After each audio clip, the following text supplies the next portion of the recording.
Good afternoon, CFM. This is Coach Matt with our Saturday workout. It's going to be a partner workout today, and also this is the end of testing week. So if you feel like I didn't get everything I wanted to get during testing week and I wanted to get it today, by all means, just mention it to the coach. We'll set you up in the corner and you can go knock that out, okay? So warm up with your partner, but 90 seconds of row, bike, or ski. If you want to jog 200, you can jog 200 if it's not negative 17 outside. Walking calf raises, so 5 reps on each side. So calf raise, step, calf raise, step, calf raise, step, get 5 on each leg.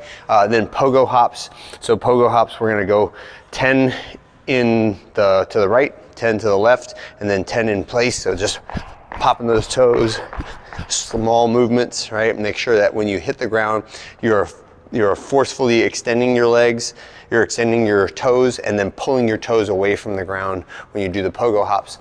Next one is a push up to down dog. So just do a push up, shrug forward into the down dog, push up, down dog. Banded bully is the next one. Get approximately 30 seconds on each side. Band around the rig. The band goes around my shoulder, and I'm just letting it shrug my shoulder backwards and across my back. So I'm feeling that stretch in the pec minor right underneath my shoulder blade. And then last one is a side plank. So sitting on my side, feet together, and a nice straight body line when I do that, okay? So get those warm-ups with your partner, then grab your deadlift bar, grab your kettlebell, and pick what you're going to do for each of these exercises. Now, the partners do not need to do the same weight on everything, but they do need to alternate reps. So if I was going with a partner that had a different kettlebell than me, we would just set them right next to each other, and we are not working at the same time. So we switch anytime we want to, and we accumulate the total reps that are in each round, but every time we switch, we incur a movement penalty, okay? So let's say it's 60 reps on that first round of a heavy American kettlebell swing. So I'm doing my heavy kettlebell swings, and let's say I get to 22 reps, and I'm like, okay, I need a break.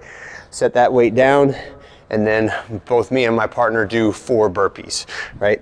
And what we're gonna say for today is a break consists of stopping forward progress. So in other words, I can't just stand there and hold the kettlebell right here and not count it as a break. If I stop the swings, or if I break my L sit, or if I stop the deadlifts at any point in the movement, that counts as a break, incurs a switch, and incurs a movement penalty, okay?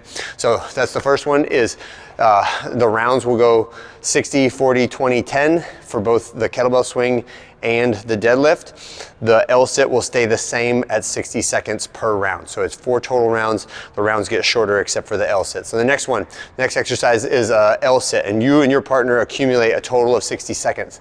The goal being that I get into a very challenging position with my body in this L hang position. And let's say I get 20 seconds and I break, I gotta come down.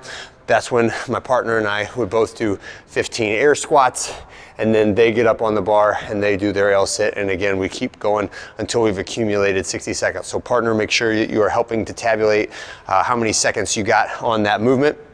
And then the last one is deadlifts. So this is just your basic deadlift. I don't want this to be 155, 105 should not be a terrible weight. I said no more than 60% of your 1 rep max, but we're just doing reps of the deadlift until I can't anymore. And remember, this counts as resting just as much as setting it down counts as resting. So if anytime you stop, then both partners are going to get onto their rings, and they're gonna do 15 reps of a ring row, right?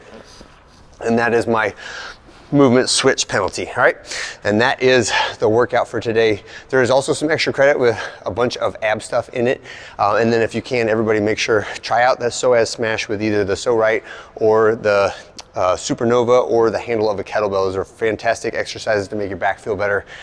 You will not regret doing it, even though it is very uncomfortable while you're doing it, okay? Have a great one. See you guys next week.